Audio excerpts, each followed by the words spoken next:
Judges chapter 10. Tola. After the time of Abimelech, a man of Iscar named Tola, son of Pua, the son of Dodo, rose to save Israel. He lived in Shamir in the hill country of Ephraim. He led Israel 23 years, then he died and was buried in Shamar. Jair. He was followed by Jair of Gilead, who led Israel 22 years. He had 30 sons who rode 30 donkeys. They controlled 30 towns in Gilead, which to this day are called Havoth-Jair. When Jair died, he was buried in Kamon. Again, the Israelites did evil in the eyes of the Lord. They served the Baals and the Ashtoreths and the gods of Aram, the gods of Sidon, the gods of Moab, the gods of the Ammonites, and the gods of the Philistines. And because the Israelites forsook the Lord and no longer served him, he became angry with them. He sold them into the hands of the Philistines and the Ammonites, who that year shattered and crushed them. For 18 years they oppressed all the Israelites on the east side of the Jordan in Gilead, the land of the Amorites. The Ammonites also crossed the Jordan to fight against Judah, Benjamin, and Ephraim. Israel was in great distress. Then the Israelites cried out to the Lord, "We have sinned against you, forsaking our God and serving the Baals." The Lord replied, "When the Egyptians, the Amorites, the Ammonites, the Philistines, the Sidonians, the Amalekites, and the Manites oppressed you, and you cried to me for help, did I not save you from their hands? But you have forsaken me and served other gods, so I will no longer save you. Go and cry out to the gods you have chosen. Let them save you when you are in trouble." But the Israelites said to the Lord, "We have sinned. Do with us whatever you think is best, but please rescue us now." Then they got rid of their foreign gods among them and served the Lord, and he could bear Israel's misery no longer. When the Ammonites were called to arms and camped in Gilead, the Israelites assembled and camped at Mizpah. The leaders of the people of Gilead said to each other, "Whoever will take the lead in attacking the Ammonites will be head over all who live in Gilead." Judges chapter 11. Jephthah, the Gilead, was a mighty warrior. His father was Gilead. His mother was a prostitute. Gilead's wife also bore him sons, and when they were grown up, they drove Jephthah away. "You are not going to get any inheritance in our family," they said, "because you are the son of another woman." So Jephthah fled from his brothers and settled in the land of Tob, where a gang of scoundrels gathered around him and followed him. Sometime later, when the Ammonites were fighting against Israel, the elders of Gilead went to get Jephthah from the land of Tob. "Come," they said, "be our commander, so we can fight the Ammonites."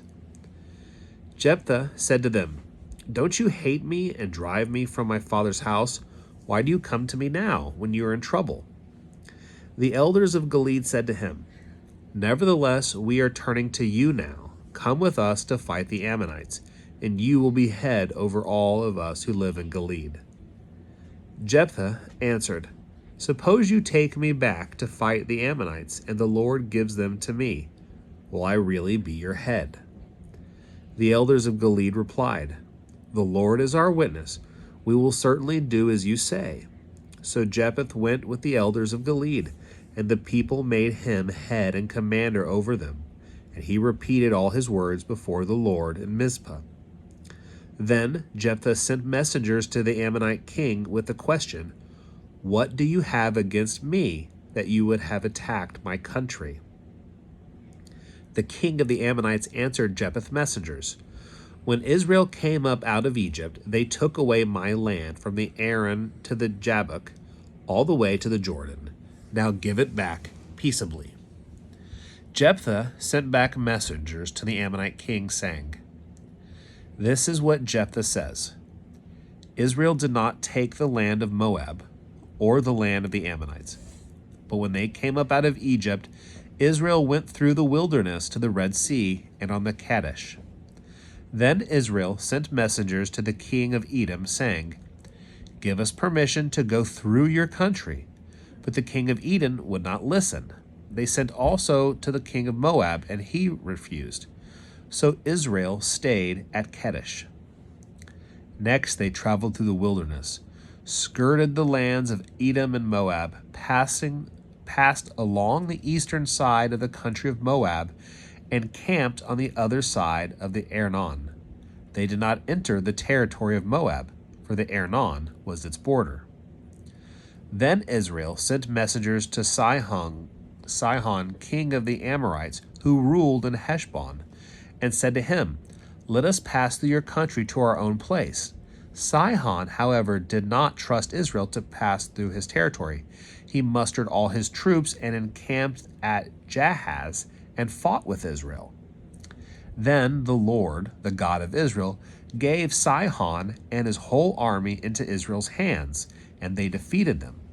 Israel took over all the land of the Amorites who lived in that country, capturing all of it from the Arnon to the Jabbok, and from the desert to the Jordan. Now since the Lord, the God of Israel, has driven the Amorites out before his people Israel, what right have you to take it over? Will you not take what your God Chemosh gives you? Likewise, whatever the Lord our God has given us, we will possess. Are you any better than Balak, son of Zippor, king of Moab? Did he ever quarrel with Israel or fight with him? For 300 years Israel occupied Heshbon, Aroer, the surrounding settlements, and all the towns along the Arnon. Why didn't you retake them during that time? I have not wronged you, but you are doing me wrong by waging war against me. Let the Lord, the judge, decide the dispute this day between the Israelite and the Ammonites. The king of Ammon, however, paid no attention to the message Jephthah sent him. Then the Spirit of the Lord came on Jephthah.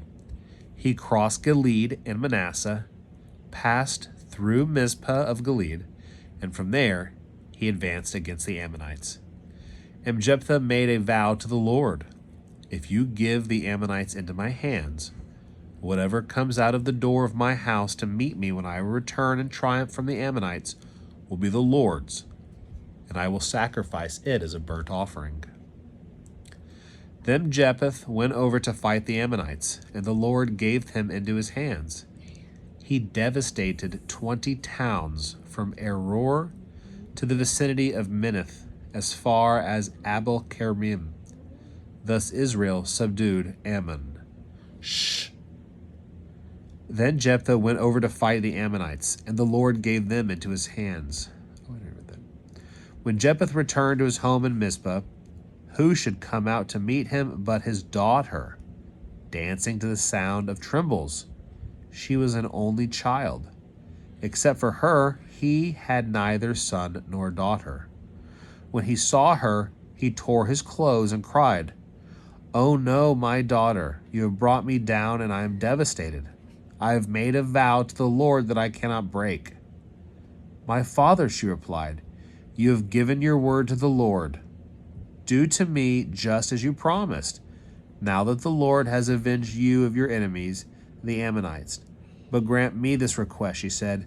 "Give me 2 months to roam the hills and weep with my friends, because I will never marry." "You may go," he said, and he let her go for 2 months.